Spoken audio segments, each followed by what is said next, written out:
Hi, everybody. This is Vladimira Kuna, and I have amazing Michelle Snyder here, who is a multiple author of fantastic fiction and non-fiction books, and she has written a trilogy.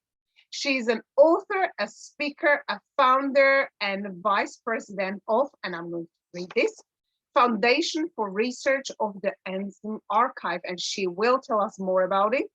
I'm absolutely fascinated by Michelle's work and what she does and her message, and I am absolutely thrilled to have her here. Hi, Michelle. Hi, Vladi. It's very nice having you. Oh, it's exciting to be here. This is great. I love new things. Thank you. Well, start telling us something about your amazing work, because it is just really fascinating, and it's fascinating because of the story of what you do, and from Dr. Enzmann. I hope I pronounced it correctly. You did. Tell us more about your absolutely fantastic purpose and mission, I'd say. Well, Dr. Enzmann, he was the space race before NASA.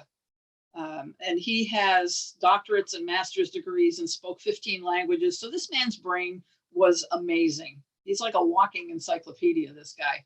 And we met him in 1988, and that's a long story. So I'll just say we met him then, and we've worked with him ever since. And we slowly became aware of the size of his personal archive. Now he had secret clearance. We don't know anything about his secret clearance or his secret clearance work, but on his own time, he and his wife Joanna traveled the world, and they did a lot of designing and programming. He is a designer of starships. He's a historian, a linguist. Can't tell you how many subjects there are in this archive that are, they have in them a lot of information that's never been published. He hasn't published them at all. And so over time, we worked with him and got to the point where he entrusted us with his entire archive for its publication. We said, you can't let this stuff die with you, Bob. What are you doing? And so he agreed. And in the meantime, all along these decades, I ended up in a wheelchair in Bangor, Maine, and that's another story. But I wasn't happy being in a wheelchair, and I didn't like what the doctors were telling me about getting worse and not being able to lift a phone. I would be so weak, and I wasn't going to buy that. So, and it took me a year or two to realize that this is not right. So for the past 20 years, I've been stubbornly working my way out of that wheelchair. But while I was in it, had 3 teenagers who also had some difficulties because of the story that it was. I decided it was the time to get my postgraduate work done. Well, I did that with Bob through the University of Wales, and I got my postgraduate degree tracing symbols back through history. And the reason I can do that differently than anyone else who would study this subject is because Bob had translated in his spare time as a rocket scientist. I don't know how you get any spare time. He had translated Ice Age art, Ice Age inscriptions from 12,500 BC and older. And he understood what those stories were. And so we could do things like trace the RX symbol that's used for medicine back to 12,500, 16,000 BC, where it's right there, and all of the stories that are around it. So that is the foundation of the fact that I started writing these books, because there's no one else out there that can do that. No one else, he didn't teach anybody else. And there are people that know, I'm sure, but they're not writing, they're not talking. And this is what he told me. So since that time, I have written a trilogy, and then the 5th book of the, what do you call it when it's 5 books? I don't know. 1 through 3 is the trilogy. Then I skipped 4 because I don't have that one done yet. And then I did 5. So I've done these fantasy, classic fairy tale, witches and dragons type of series based on what I learned from Enzmann about how the world was during 3,000, 5,000 BC. So those are really good. But my passion is to teach people about symbols. And it's more than just what symbols mean. It's because symbols are the language of life. Symbols start at life. Your DNA is a symbolic language. And so all of the things that I'm still learning have increased my enthusiasm about doing this. And so I've been speaking and teaching people how to see something. Bob said people look at stuff, they don't see it. It's like, I've learned that you listen with you listen with your ears, but you hear with your emotions. Or do I have the words backwards? With the heart, love it. And so you see with your eyes, but there's more to see than just what hits your eyes. You have to look at it. You have to find patterns. You have to look at when this was, who made it. The who, what, why, how, and when question is really important when you're trying to decide what symbols in symbolism mean, even if it's in a written story. Oral tradition is how people were taught. And so all the fairy tales and legends and mythology, they're full of symbolism that if you're really aware of it, you can look at it and see where it came from and who did it and learn a lot about the cultures that use these things. So that's my passion, is to just get this knowledge written down. And in the archive, we research his work and we publish his work. So there's over 50 books out there between my books and his books that have a variety of information in them, and our website, which is where we publish a lot of stuff that we don't get into paper volumes, or we have a few Kindle books. We haven't done an audio book yet, but that is coming. So that's a general explanation of how I got to be where I am. And I have big plans. So you can talk to me in another year and we'll have another conversation. I know. And we had a conversation yesterday, which yes, we did. We would be here, guys, for another 2 hours, but it's fascinating. And I wanted Michelle to bring the message, because awareness is critical. It's so important. It's the consciousness we then expand and we can learn. And unless we know about something, it may be passing us, like you said. We're passing daily so many things, signs and intuition talking to us. How many of us are really willing to listen? And I've learned, and this is still one of my challenges because I like talking. So being observer, like sitting there and observing with no judgment. That is something I work on daily. And it is not an easy task, I mean, there are days where, but how fascinating it is to actually meet people. And especially when you're talking about it, you've taken on this purpose just out of blue. It's something you absolutely love, and you are willing to take his word. He could have as well never passed it on to anyone else. He wouldn't have. As a matter of fact, his own family, his daughters, they didn't think anything about it. He was concerned that when he passed, they would just go in and throw it all away. And that would have been an enormous loss for humanity. This man is like the walking, ancient libraries of information. Because think about this for a minute. It gives me a lot of perspective. He designed starships. Now, if you're going to design a starship, it's a place where people live. If people are going to live there, they need everything they need to live. And I mean air and food and water, but they need what it takes to be human. So you have to understand before you build the starship what it takes to be human. This man had a medical doctorate. He was a geologist. He was a physicist, an engineer, an astronomer. He understood humanity. He understood how the law works. He understood how medicine worked. And so he could put together a facility in which human life could thrive. And that's what he liked. He wanted humans to get off the planet because he felt, as Goddard felt, when human beings get off the planet and establish a colony, and this is enormous vision. This man had vision. We talk about making images so that we can create a better life for ourselves, and having that vision, he was incredible. So he said, when we do that, human beings will evolve in an environment that is not Earth. We will reach a new level of evolution when that happens. This is the man that I've been mentoring with for 30 years. And so I just have to do this. I've been drawing since I was 2, visual language. I taught art for 40 years. It's part of me. And so when I was in the wheelchair and I decided I had to do something. I wasn't going to stay there, and I couldn't teach art anymore because little kids find out that erasers bounce and this is fun. They did too. But Jay was reading the Da Vinci Code to me. And that seems like really random, but it isn't. Because Robert Langdon was a symbologist. And I said, you mean there is such a thing? I want to do that.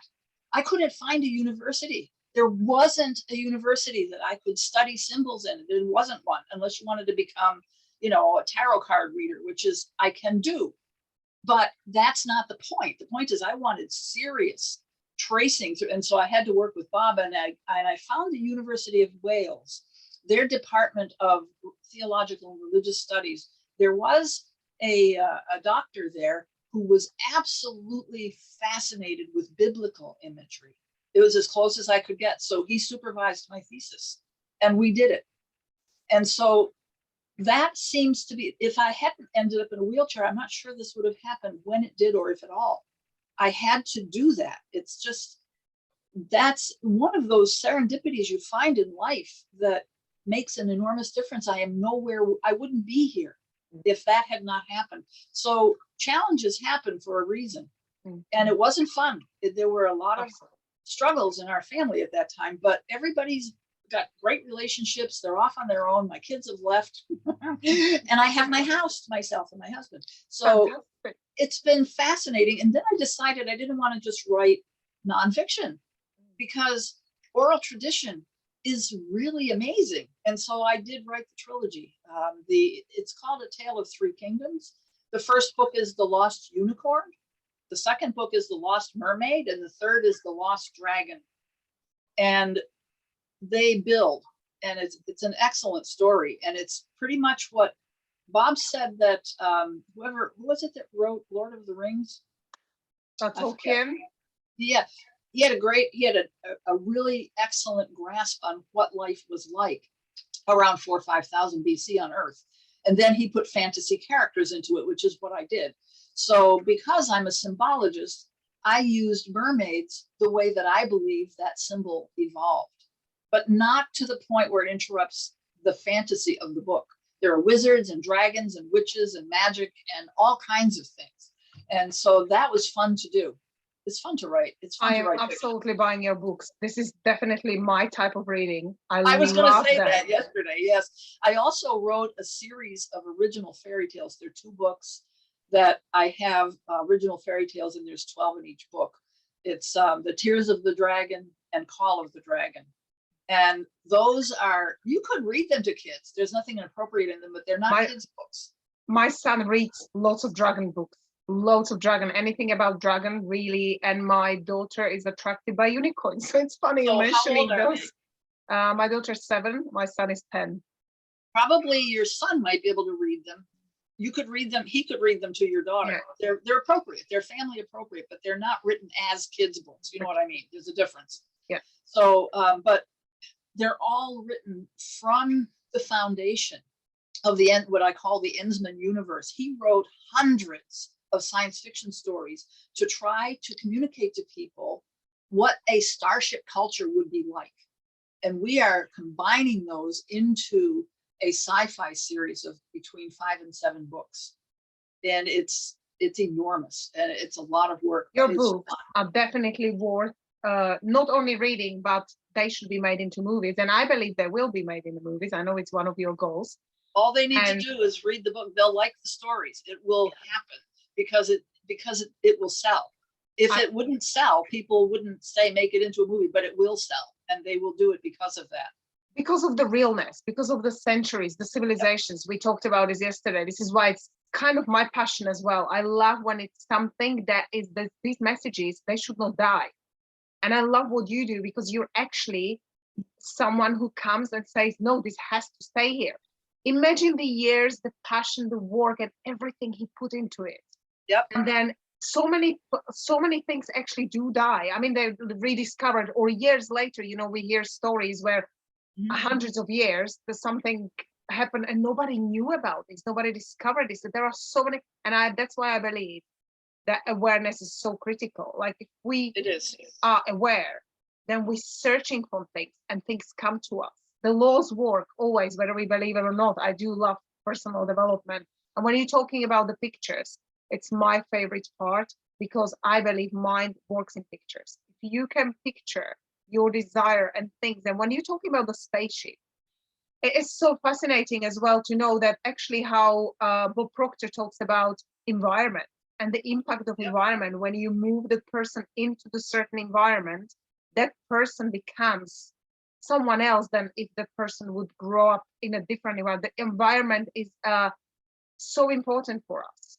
And well, and you can Google or whatever search engine you use the Enzmann starship, and you'll see the Enzmann starship has been one of the most popular sci-fi computer graphic subjects of people that do stuff like that. It's everywhere. And he wasn't even known. The people in his industry in 2011, when I started publishing and put him online, they thought he was dead. I met somebody on Facebook who said, "Oh my God, that guy's still alive." I said, "Yeah." So they put out the British Interplanetary Society put out like a feasibility study of his starship and said, this is feasible. It was ready to go in 1980. We could have gone, and why we didn't, and that whole thing, he's written it all down. It's all coming out. But my particular passion is in teaching people how to see. Oh, excuse me, I should have shut my phone off. That's okay. Bad author interview. There. You'll probably do that again, but that's okay. Everything is just is. Everything happens for a good reason. So my passion is to talk to people about how to look at things, how to see.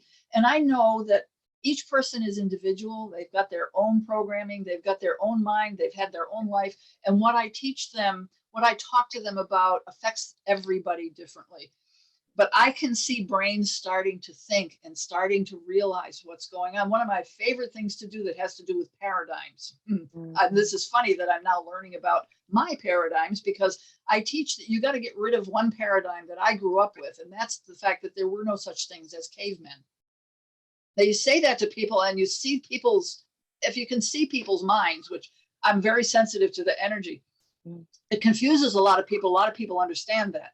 But they couldn't live in a cave. And if you understand the science of fire, if you live in a cave during an ice age, it's 70 below zero. You can't live in a cave and seal it off and light a fire, because you'll die of carbon monoxide poisoning. But you can't leave your cave open for fresh air because you'll freeze to death. So that's just the beginning. So I try to teach people that the people who lived through these times there were brilliant people there. We would consider them brilliant. How would you survive months of 70 below zero? To me, that means they were extraordinary. Yes. And I'm here, so they must have survived. And so this all goes into the study of symbols. It's the fact that we need to understand that our ancestors were no smarter than they were. We have different technology, but that's it. That's and true. As a matter of fact, if we were transported back in time, which you can't do, but if we were, we wouldn't survive, because we would not know how. I agree. Right? So but they had the same intelligence. They had the same will to survive. They had the same ability to use their environment intelligently. And this is what people learn from some of the things that I talk about. And then we talk about the language. They used a picture language, and that's what symbols are.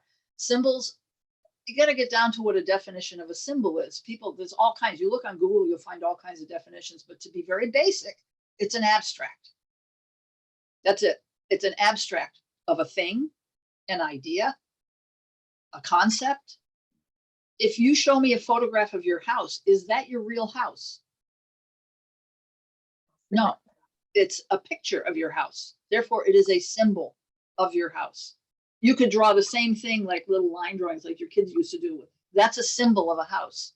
Okay? So when we get to that point, we realize that the letters we draw with when we write, those are symbols. Now, what are they symbols of? They're symbols of sounds. What's an S or a T? Those are symbols of sounds. And yet, think one back, when we speak, is the word tree the tree? No, it's a verbal symbol for the tree. So the speech that we use, that is a symbol. It is a sound symbol for things. So symbology, like everything else, is cultural, because what language is your home language? Slovakian. Right. So you can speak English, and I applaud you for taking on two symbologies. Symbology is a cultural form of communication. It's a language.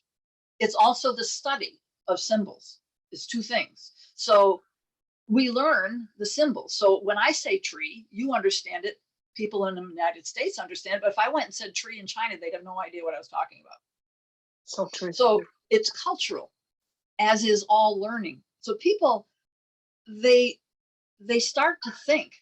It's a good thing, right? We teach people to think. Absolutely.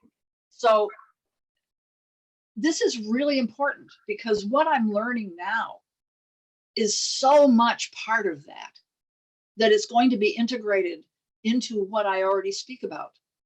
And it'll be done in my language, in my symbology, in my world, and with the subject that I'm passionate about. But that's how real all of the teaching that I'm learning now about translating your life into a new life, because you can picture pictures in your mind. Did you ever read a book and then see the movie? Yes. And it's completely different. I don't like it. Because you ran your own movie. You have your own, yes, you We make have your our own own idea. movie. So we didn't let our kids watch any movie without reading the book first. And then they didn't like the movie. And then Yes. and then it was like, well, that's somebody else's movie. You made your own. So you can use that imagination to build your life, but you can also use that imagination to look at things and understand who made them, when they were made, where they were made, what they were made of, and why it was made. And then you can approach understanding pictures from way prehistory. And this is the fascinating part. It's okay. So why do we say, here's a good one for you. Why do we say spinning a yarn when we're talking about telling a story?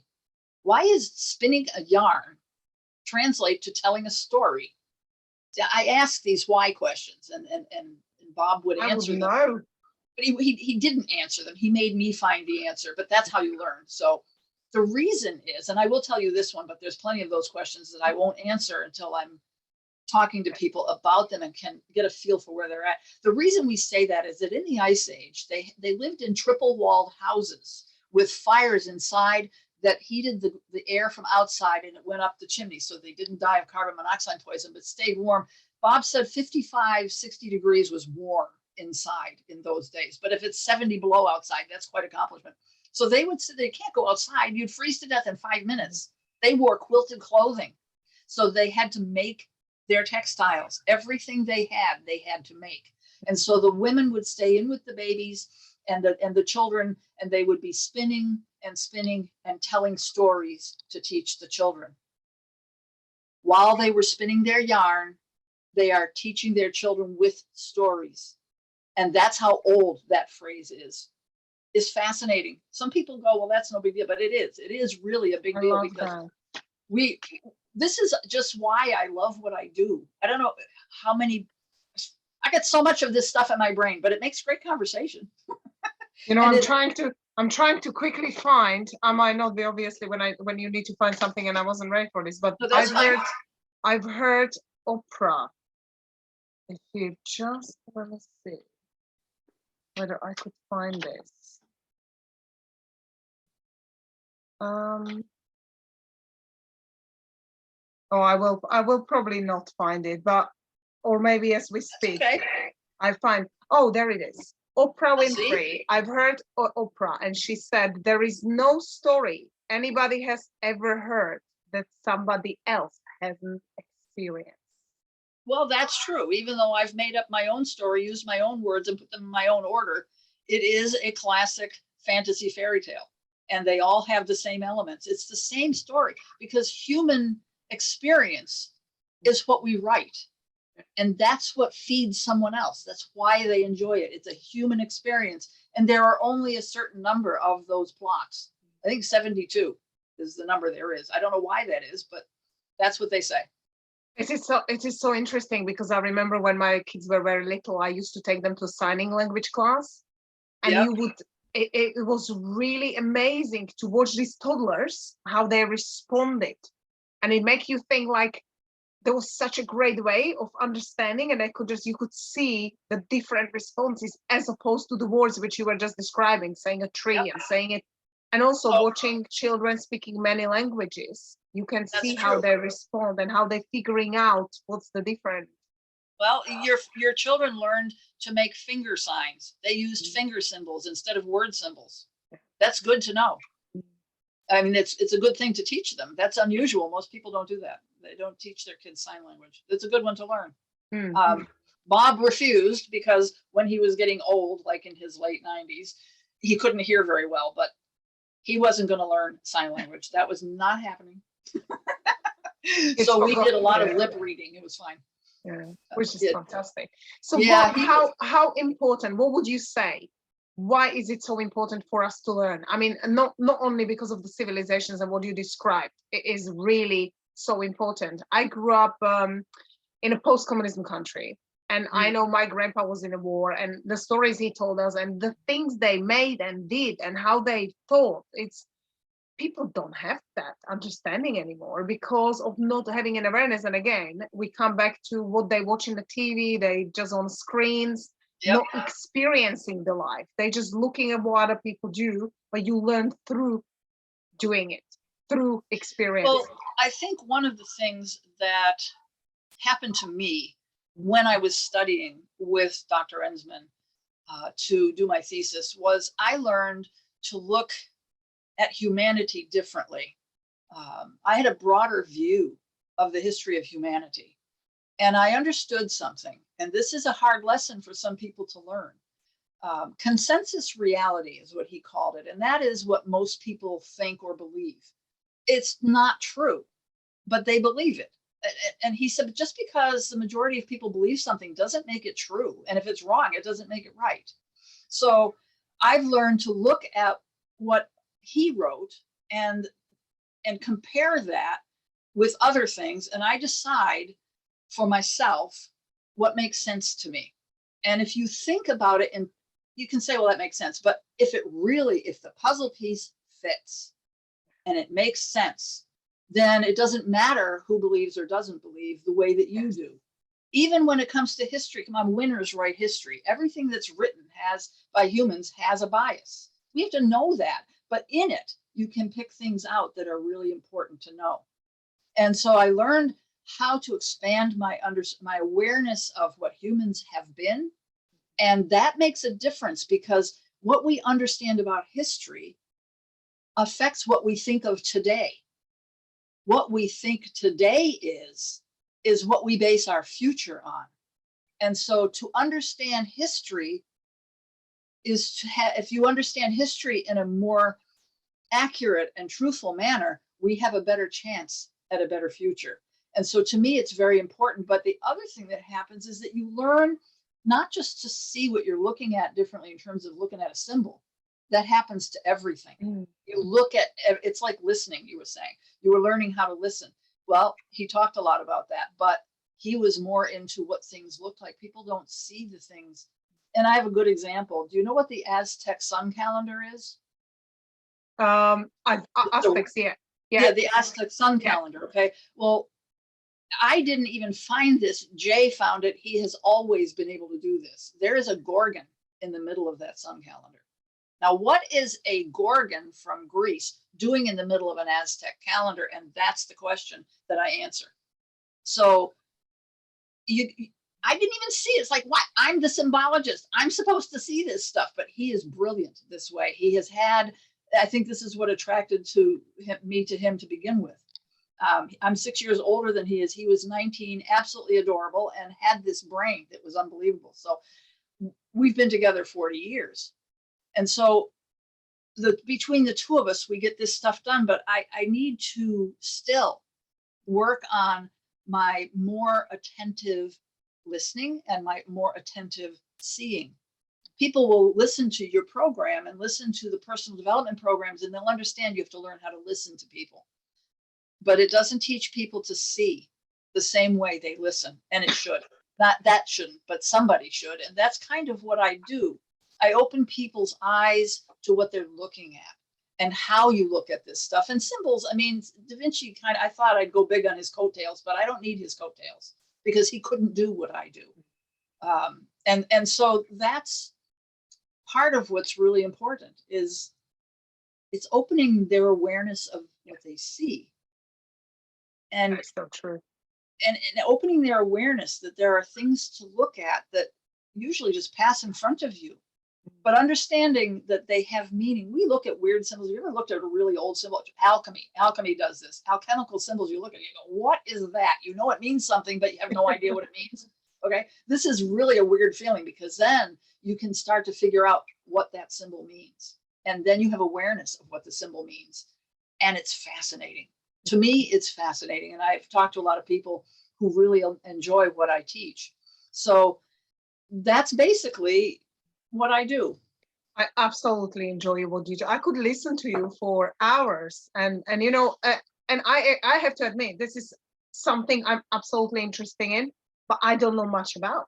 So when you were talking about the symbolism and stuff, and you go through life, when once you're bringing all this stuff up, I go back thinking, oh, I know, and my grandpa showed me this, and we were, you know, you find the dots, you connect the Yep. dots, and you're thinking, oh, that's so true, and I've been applying so many things, not really understanding it.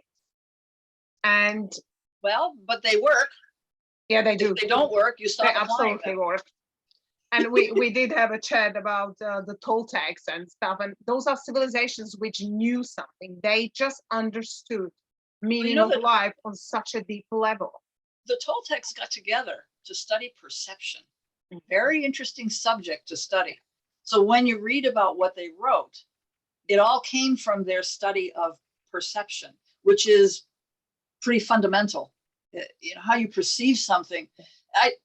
There's a lot to what I'm doing. I'm writing another book called The Symbologist Magic. Now, you know, why do we have this symbol of a magic wand? Why do people scry? These things are all leftover practices from natural sciences. And I don't know, we live in a world that's got a lot of man-made stuff in it, and a lot of people don't understand the natural sciences. So it's very interesting to them to read that. But that's what the book is. It's not how to do magic. It's where did these practices and symbols come from, and I trace them back. So that should be out in a few months. I look forward to it. I look forward to it. And when you think about that, I actually never asked myself that question. Where does the magic wand come from? That's just me. I ask questions like that. It is absolutely fantastic to ask questions.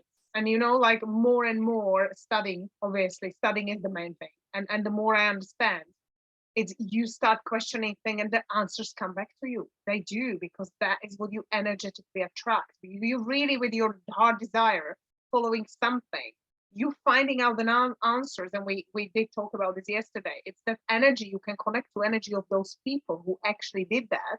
Yep, you because can. It's here. Well, this world, the energy of this world includes them. Yeah. They lived. They had energy. Energy doesn't go anywhere. It just changes form. And, you know, my daughter is pursuing Dr. Enzmann's order theory. And order theory means that everything that exists in particular orders. And he was very orderly. I mean, as much as of a mess as his archive is, his work was very specific. So energy doesn't go anywhere, it just becomes something else. So they are definitely part of what we have here. And I think our understanding of the energy of the planet increases when we understand its real history. And there's so much out there that isn't real. And I love you said about the order. Order is heaven's first law. I've heard that, and I must say it's so true. Well, she's doing a good job, and it's not easy because he never published it in a complete form. And so she has to go in it, and it applies to everything: cosmology, astronomy, planetology, geology, everything has orders. And so she's got to go into the entire archive over the next few years and pull all this stuff out and write. She's really good at it. So I learned a lot from him, but I learned more about myself working with him. More about what I'm passionate about, more about what I can do that's productive. I do believe that as human beings, we are responsible to produce our life's experiences, the knowledge and wisdom that we get from living, in such a way that the next generation and the generation after that can benefit from it. We need to add to the well of knowledge that all humanity draws from. Yeah. And it gets bigger and bigger. Information has a lifespan. It can be destroyed, which it has been. Yes. It can be disintegrated just because of time. That also happens. It can be forgotten.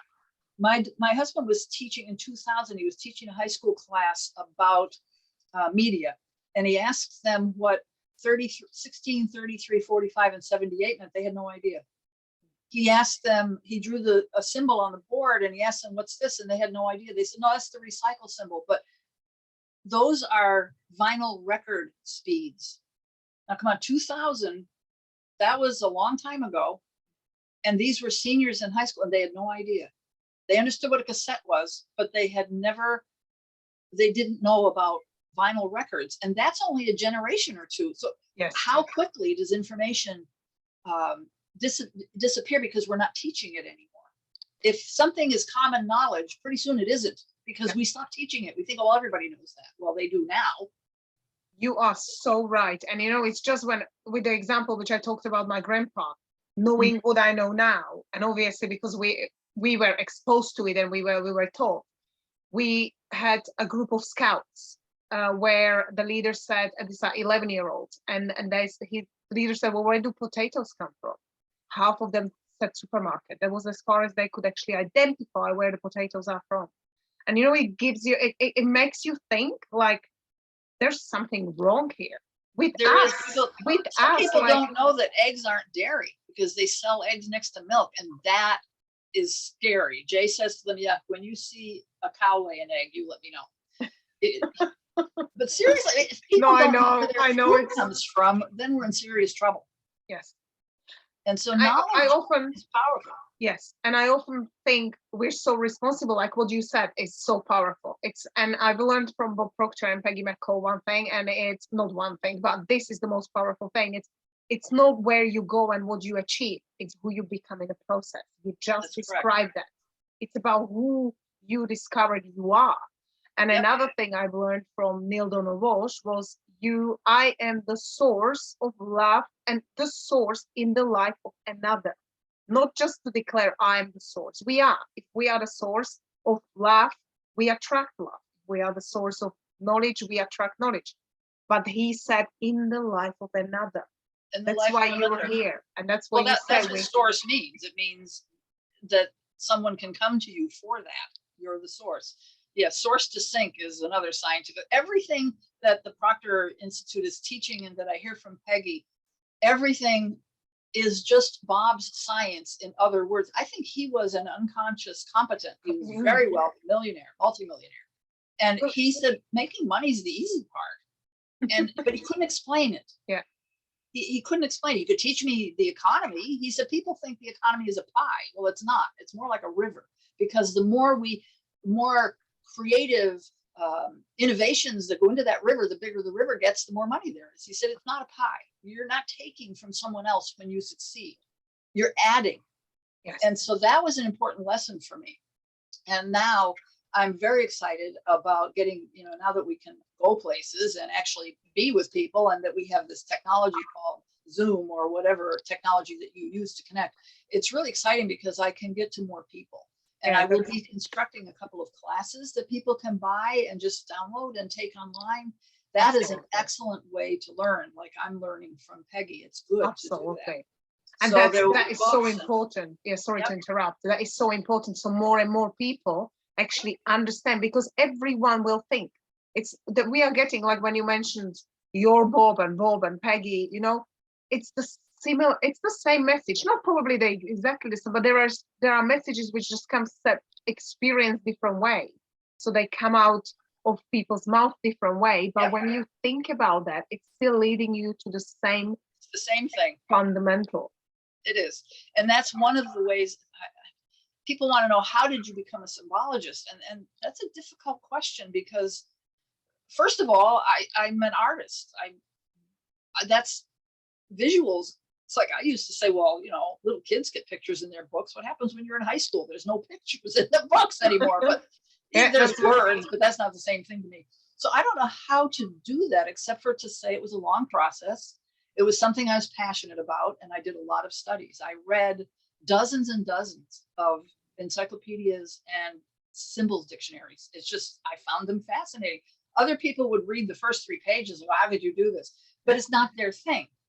They have their own language because they have their own passionate interest, and that's the difference. But I could help somebody learn, but it's really something that you have to do on your own. You need to do the study. There isn't a university on the planet that teaches what I know, and I might change that. We might be able to do something about that eventually. But it's so true, because it doesn't matter how many mentors you hire, you still have to do the work. And you have to really connect to the inner power you have that was gifted to us, the one gift that each of us have, And we keep looking at other people's talents and giving away our power, not connecting to really what comes to us and what we believe that we're so great at. The potential of people is unlimited. And I love what you said. But what I wanted to ask you was, what age did you actually meet Dr. Enzmann? And it was 1988. 1988. So I'm very terrible at math in my head. So I'm 70, so deduct 1988 from 2022, 35 years maybe. I've been working with him. Yeah.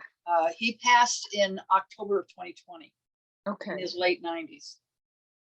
He was born in China before there was electricity, and he put missiles in space and did radar. The development that man lived through in his life was astounding. But they didn't do birth certificates then, so when he passed, he was anywhere from 96 to 102, depending. Wow. That is a good life lived. It is. And a great work left behind. Yep. It's interesting that now the two people that are affecting my thinking the most are both named Bob. This is like, okay, fine. Bob and Bob. Bob. There is a reason, I'm sure. So the books that I have on symbology, I took my thesis that I submitted to the University of Wales. Now, thesis is written in a very particular style. You can't use contractions. You can't say can't. You have to say cannot. Or you can't say Midas's wife. You have to say the wife of Midas. Okay, so it's a very interesting, but there's also footnotes throughout. It's very technical. But I did write that up and put it in a book, and it's called Method. So people who really want the academics can read Method. That's a great book. Then I wrote a really reader-friendly book of my thesis called Revision, which the focus of that book is to teach people how to revision symbols and symbology. And then the third one is called Context, because context is very important. You have to see something in its context. You have to know, all right, so you're writing an English book and there's a German word in it. If they don't explain what the German word means, it's out of place. You have to see the symbols in context of their use, their culture, etc. And then the fourth book, which I think you'd really like, is called Oral Tradition. And it takes literature, which is very symbolically written, especially oral tradition, and teaches you how to read it and how to pull elements out of each story that will help you date when that part of the story has happened and understand what the story might mean. And outside of its moral teachings and the things that they did, they told their stories to pass on their traditions, to pass on their knowledge, and to pass on their history. This is how they recorded everything, but you can't read it like it's literal. It's an analogy. There's stories because people remember stories better than they remember facts. Yes. So the stories are all that we have left of some of these cultures where everything else has disintegrated in the time frame of knowledge. So that's a really fascinating book for people who really like to understand what literature is. And I'm not talking about literature. I'm talking about myths, legends, fairy tales, all right, and those kinds of stories. But how important is your work as well? Because when you think about that, there are some people, like we talked about Troward, like you literally read somebody else's work years ago and not everyone understands. I mean, I found Troward at the beginning. I just found I had to read it over and over and over and over. And it's that you almost become one with that person's language to understand what they're saying, which is living. Learning from Enzmann was that way. Yeah. He would frustrate his students to the point where once they figured it out, they'd never forget it. But people won't stay to be taught that way. I knew what it was worth, and I stayed. It wasn't easy. He was a tough teacher, but here I am. So I persisted. See, there's that word again, persistent. So with the heart and passion. Books, that people who are really interested in symbols and their history and how we come to use them and how old. Most of the symbols that have been around a long time were astronomically based. So that's really important. And we can make those connections by tracing them back. So there's a lot of good stuff And if you're interested in that kind of thing, what you I can will go- do for everybody, I will put all the links and names of the books, everything that Michelle's written, all the work, links, so you can find more about her, follow it. I would really encourage everyone, your awareness on this, it's amazing. You know, somebody may go into it very deep, somebody just for understanding, and for even children, you're like telling them what's there. And there is so much more, and they can just grow so much better than, doing well, whatever. they certainly will have a more open mind when they're studying history, because that's what this is. And I didn't like history in school. I liked history through symbols. So there are people who will relate to that, and they will take this subject. I had to learn science. I had to learn astronomy. I had to learn history. I had to learn all kinds of things that I didn't want to learn because I was interested in why the symbols were there. And I had to understand where they came from. And all of those things are incorporated into symbols. It's incredible. I love that. Even the Rockabye Baby poem. People say, well, fall out of the tree, that's not a good fairy. But they didn't understand that there were times when people would raise wild hogs and they would eat babies. So people would hang their babies from the tree of life, from the middle of a tree, to protect the children. And the poem is actually an admonition to the parents to make sure you attach the child well, so it doesn't fall out. So, but that makes a whole different meaning to the Rockabye Baby poem. It was all simple stuff like this. I just had such a great time. I still do. The blog at enzmannarchive.org. We have a paid blog there where we publish a lot of things. That has some things that I've written and worked with in symbols that is not in any of my books. So we have a reasonable membership fee, and there's all kinds of stuff there. And that's fantastic. We'll put the link for everyone as well, so yes, you can more certainly welcome to see. And I love listening to you. I mean, I could do this interview for 2 hours, but I really encourage. Listen to it for 2 hours. I know. And I think we went a little bit over time, but you must admit, everybody, that it was just really amazing to listen to Michelle. And she is very knowledgeable, very professional, and passionate. Like, we'll put my email there so that they can contact White Knight Studio if they want for information about the books, or they can go to the website for the books. If they want to consider having me speak either in person or on Zoom, they can. All these questions can be addressed to me at my email, which you said you put on the screen, right? You do Absolutely. that? I will put everything in the description.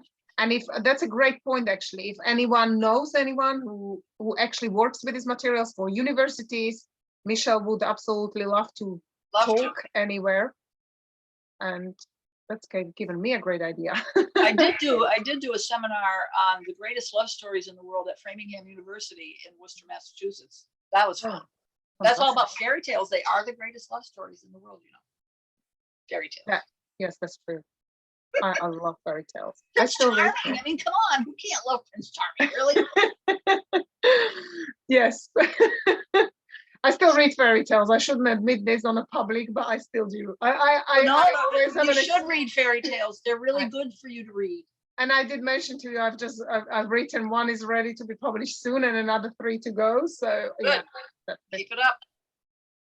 Thank you, Michelle. Absolutely. I appreciate being pleasure talking to you. It was amazing. And I'll put all the stuff, and everybody, please follow Michelle. And if anything, it's such a great, powerful way also to connect to people. And Michelle's got a great project, which you might love to be part of. So contact her. Well, I appreciate that. Thank you very much for your time. Thanks a lot. Bye, guys.